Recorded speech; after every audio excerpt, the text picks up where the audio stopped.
नमस्ते बच्चों। राजस्थानी भाषा के सुप्रसिद्ध कवि कृपाराम खिड़िया शाखा के चारण थे। इनका जन्म मारवाड़ के खराड़ी नामक गांव में जगमाल खिड़िया के घर पर हुआ। राजस्थानी भाषा की डिंगल और पिंगल दोनों के ही उत्तम कवि होने के कारण और संस्कृत भाषा के मर्मज्ञ होने के कारण सीकर के राव देवी सिंह और उनके पुत्र लक्ष्मण सिंह ने इन्हें महाराजपुर और लक्ष्मणपुर दो गांवों की जागीरें प्रदान की थी। इनकी तीन रचनाएं प्रमुख रूप से मानी जाती हैं। रजियारा सोरठा एक अलंकार ग्रंथ है और दूसरा चालक नेसी, लेकिन वर्तमान में केवल रजियारा सोरठा ही उपलब्ध होती है। रजियारा सोरठा एक नीति परक उपदेशात्मक ग्रंथ है जिसमें 140 सोरठा में कवि अपने जीवन की सच्चाई और अनुभूति को बयान करते हैं। इस रजियारा सोरठा में कवि ने बड़े ही सरल, सहज और मार्मिक ढंग से अपने अनुभवों को अभिव्यक्त किया है और हमारे समाज की सच्चाई को, हमारे समाज के व्यवहार को बड़े ही यथार्थ रूप में हम सबके सामने प्रस्तुत किया है। ऐसा कहा जाता है कि कवि कृपाराम खिड़िया के एक सेवक थे। सेवक बड़े ही विश्वास पात्री और सेवा करने वाले थे जिनका नाम था राजाराम। कृपाराम उन्हें रजिया राजिया कह करके पुकारते थे। एक बार राजिया बड़े ही उदास और मायूस लग रहे थे तो कृपाराम ने पूछा कि क्या बात है राजिया, आज तुम बड़े दुखी हो। तो राजिया बोले कि प्रभु क्या बताएं, हमारे कोई संतान तो है नहीं, अगर हम मर भी जाएंगे तो हमें कौन याद रखेगा। तब कृपाराम बोले कि अरे इसमें उदास होने की क्या बात है, मैं ऐसा करता हूँ अपने हर सोरठा में तुम्हारा नाम लेता हूँ, उससे तुम्हें सभी लोग याद रखेंगे। और वास्तव में ऐसा ही हुआ है। आज राजिया को हर व्यक्ति जानता है जो जिसने कृपाराम को पढ़ा है। तो इस ग्रंथ की विशेषता यही है कि यह उपदेशात्मक और संदेशात्मक शैली में लिखा गया है और इसमें सोरठा छंद का प्रयोग किया गया है तथा जीवन के विभिन्न अनुभवों को बड़ी ही सादगी के साथ, बड़ी ही सपाट बयानी के साथ यहाँ पर प्रस्तुत किया गया है। उपजावे अनुराग कोयल मन हरखित करे, कड़वो लागे काग रसना रा गुण राजिया।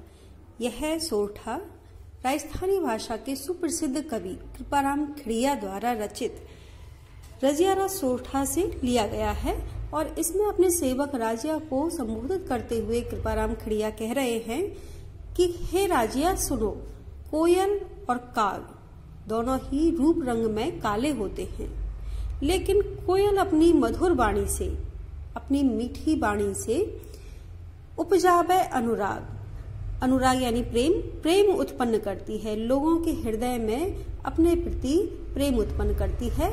मन हर्षित करे और सभी के मन को प्रसन्न करती है। हर्षित यानी प्रसन्न करती है।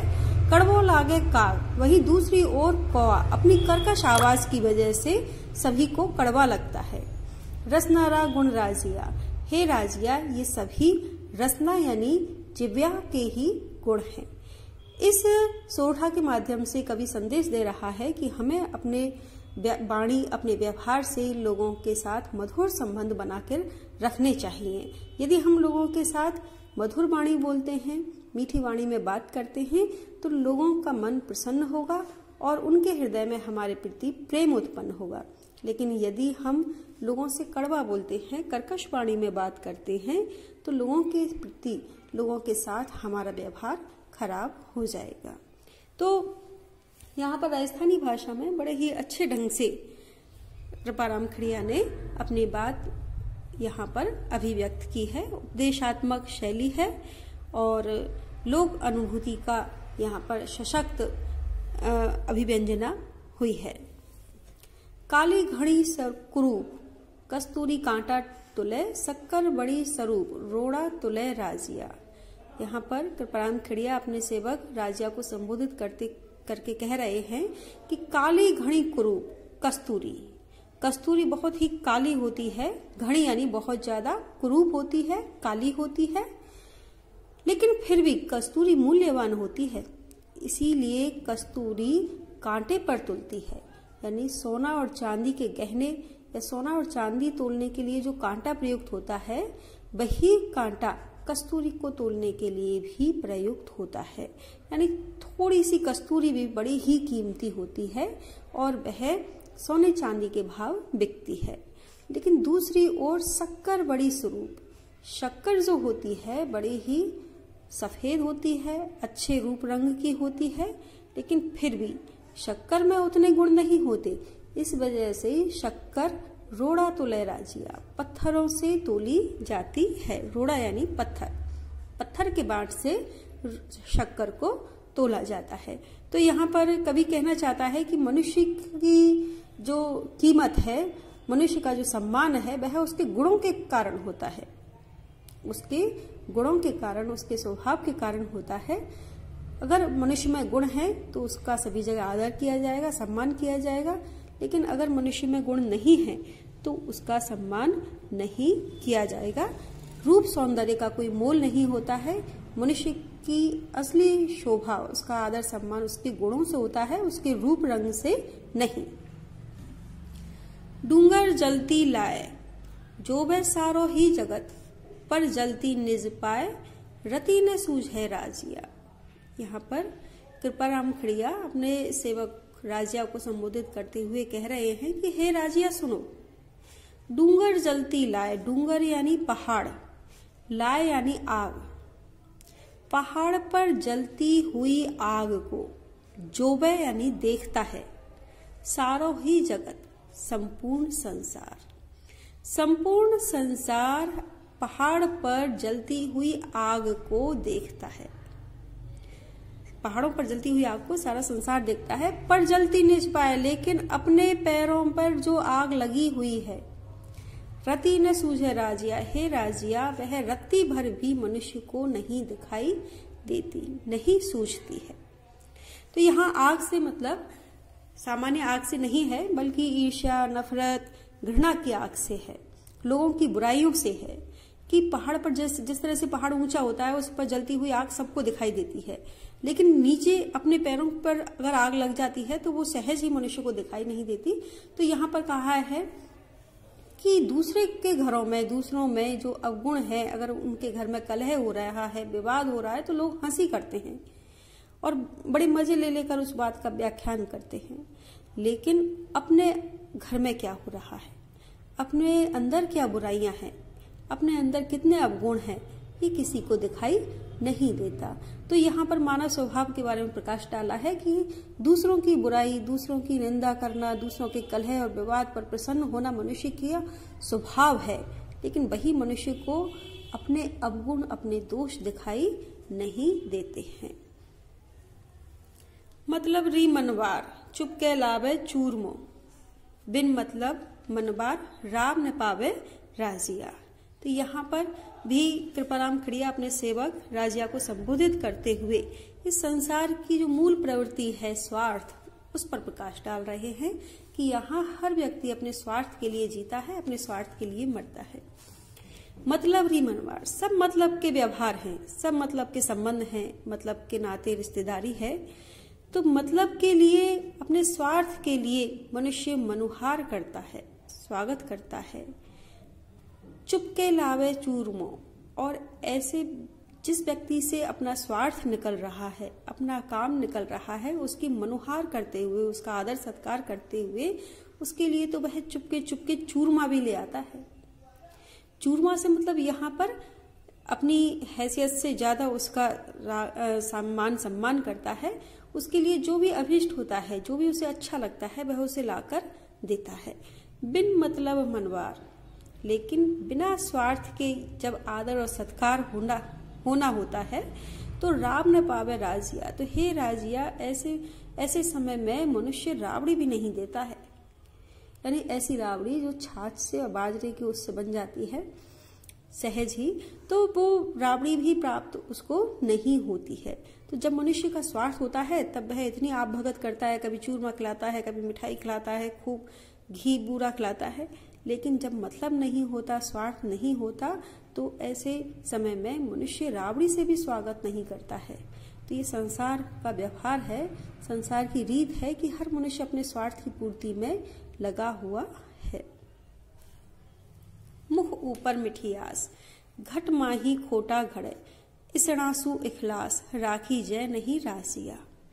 यहाँ पर कृपाराम खड़िया फिर से अपने सेवक राजिया को संबोधित करते हुए कह रहे हैं, मुख ऊपर मिठियास, कि मुंह पर तो बड़ा ही मीठापन, मीठा मीठा बोलना, मुंह पर तो बड़ा ही मीठा मीठा बोलना, मीठी मीठी बातें करना, और घट माही खोटा घड़े, जबकि वास्तविकता ये है कि घट माही हृदय के अंदर खोटा घड़े यानी बहुत ही खोट समाया हुआ है, पाप समाया हुआ है।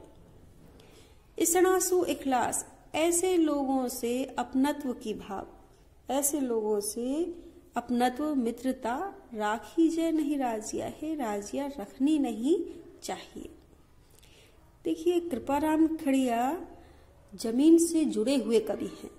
उन्होंने जीवन की सच्चाई को महसूस किया है, यथार्थ जीवन को भोगा है। मानवीय रिश्ते, मानवीय संबंध, एक दूसरे के प्रति व्यवहार उन्होंने बड़े ही करीब से देखा, इसलिए जीवन की सच्चाई उनके काव्य में दिखाई देती है। तो वो कह रहे हैं कि कुछ लोग ऐसे होते हैं जो हमारे मुंह पर तो बड़ा ही मीठा मीठा बोलते हैं, लेकिन वास्तव में हमारे प्रति उनके मन में बड़ा ही पाप का भाव होता है, बड़े ही खोट होते हैं। घड़े यानी बहुत ज्यादा, घट यानी हृदय, खोटा यानी खोट पाप। इसणासु इखलास, ऐसे लोगों से सतर्क रहना चाहिए। ऐसे लोगों की पहचान करने की क्षमता हमारे अंदर होनी चाहिए। ऐसे लोग आस्तीन के सांप होते हैं जो कभी भी हमारा बुरा कर सकते हैं।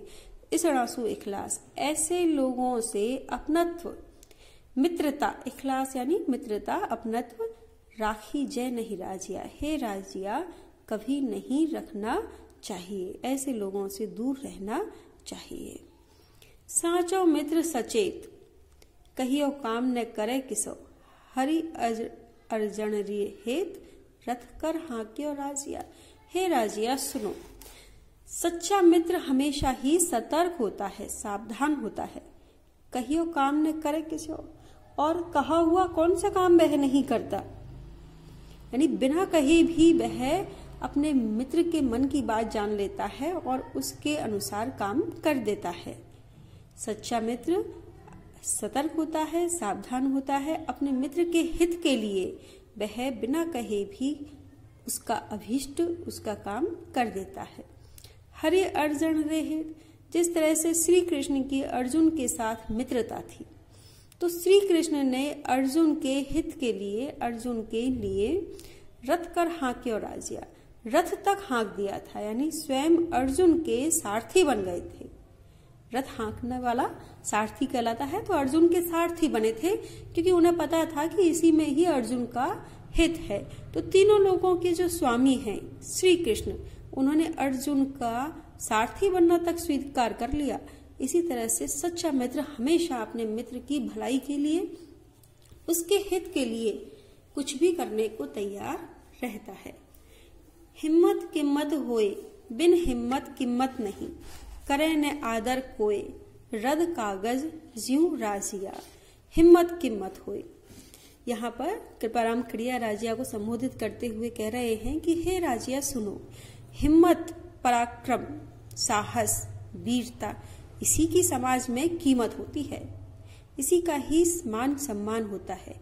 जो व्यक्ति हिम्मती होता है, साहसी होता है, वीर होता है, उसे सभी सम्मान देते हैं। बिन हिम्मत की मत नहीं, बिना हिम्मत के, बिना साहस के, बिना पराक्रम के मनुष्य की कोई भी मोल नहीं होता है, कोई भी कीमत नहीं होती है। करे न आदर कोई, क्योंकि बिना हिम्मत के, बिना साहस के ऐसे मनुष्य का कोई भी आदर सम्मान नहीं करता है। रद्द कागज ज्यूं राजिया, जिस प्रकार रद्दी का कागज होता है, जैसे अखबार आता है, जिस दिन अखबार आता है हम सभी उसे पढ़ने के लिए लालायित रहते हैं, सबको उस दिन का अखबार पढ़ने के लिए चाहिए। लेकिन जैसे ही अगला दिन बीतता है, एक दिन बीतने के बाद में फिर उस कागज की उस कोई कीमत नहीं रहती है, उसे रद्दी की तरह से काम में लिया जाता है। इसी तरह से जिस मनुष्य में हिम्मत है, पराक्रम है, उसी का सम्मान होता है। जिसमें हिम्मत नहीं है उसका समाज में कोई मूल्य नहीं होता है, उसे कोई आदर सम्मान नहीं दिया जाता। तो इस प्रकार कृपाराम खिड़िया ने अपने सोरठा में बड़े ही अच्छे ढंग से मानव जीवन के लिए उपयोगी गुणों के बारे में बताया है और हमारे समाज की सच्चाई को हमारे सामने अभिव्यक्त किया है। यहाँ पर उपदेशात्मक शैली है, राजस्थानी भाषा का प्रयोग किया गया है और भाषा अलंकारमयी है और अनेक उदाहरणों के द्वारा अपनी बात को कृपाराम खिड़िया ने बड़े ही सार्थक रूप से अभिव्यक्त किया है। धन्यवाद। रजियारा सोरठा में कवि ने बैंड सगाई अलंकार का प्रयोग किया है। इस बैंड सगाई अलंकार में वर्णों की मैत्री होती है। बैंड सगाई यानी वर्णों की सगाई यानी वर्णों की मैत्री। तो यहाँ हम देखेंगे, ध्यान देंगे कि यहाँ पर पहले चरण में प्रथम बार जो वर्ण आता है उसकी आवृत्ति उस चरण के अंत में भी कहीं न कहीं दिखाई देती है। जैसे यहाँ उपजावे तो उ और फिर यहाँ अनुराग का उ, यहाँ कोयल में कैवर्ण और यहाँ पर अंत में चरण के अंत में भी कैवर्ण। इसी तरह से यहाँ कैवर्ण और फिर यहाँ इस चरण के अंत में भी कैवर्ण, यहाँ रैवर्ण और फिर यहाँ पर रैवर्ण। तो इन वर्णों की मैत्री के कारण काव्य में बड़ी ही सरसता और माधुर्य का समावेश हो जाता है और ऐसा कहा जाता है कि बैंड सगाई अलंकार का यदि प्रयोग हुआ है तो बाकी सारे दोष उसके अपने आप ही माफ हो जाते हैं। तो यहाँ पर हम आगे भी देखें काली, तो यहाँ कैवर्ण और फिर यहाँ कुरूप में भी कैवर्ण। इसी तरह से कस्तूरी में तैवर्ण है और यहाँ पर भी तैवर्ण है। कैवर्ण यहाँ भी है और यहाँ भी है। इसी तरह से सैवर्ण यहाँ भी है और यहाँ भी है। रैवर्ण यहाँ है और यहाँ है। तो यहाँ वर्णों के आपस में मेल से, मित्रता से बड़ी ही सरसता, बड़ी ही सहजता काव्य में आ जाती है। किसी भी उसमें हम देखें तो ऐसा हमें देखने को मिल जाएगा। जैसे हिम्मत किम्मत हो, तो यहाँ पे है वर्ण, यहाँ चरण के आरंभ में भी है और अंत में भी है। इसी तरह से है वर्ण यहाँ चरण के आरंभ में भी है और अंत में भी है। यहाँ पे नैवर्ण है। इसी तरह से कैवर्ण की यहाँ फिर से आवृत्ति हुई है और यहाँ पर रैवर्ण की आवृत्ति हुई है। तो इस प्रकार से यहाँ पर इस पूरे काव्य में माधुर्य देखने को मिलता है। इसके साथ ही ऐसा भी है कि इस रजियारा सोरठा में सोरठा छंद का प्रयोग हुआ है। सोरठा छंद एक मात्रिक छंद है जिसमें 11 और 13 पर यति होती है। तो यहाँ हम देखें, किसी भी उसको ले लें हम, एक सोरठा को, जैसे इसको लेते हैं 1 2 3 4, फिर 5 6 7 8 9 10 11, तो यहाँ 11 मात्राएं हो गई। इसी तरह से 1 2 3 4 5 6 7 8 9 10 11 12 13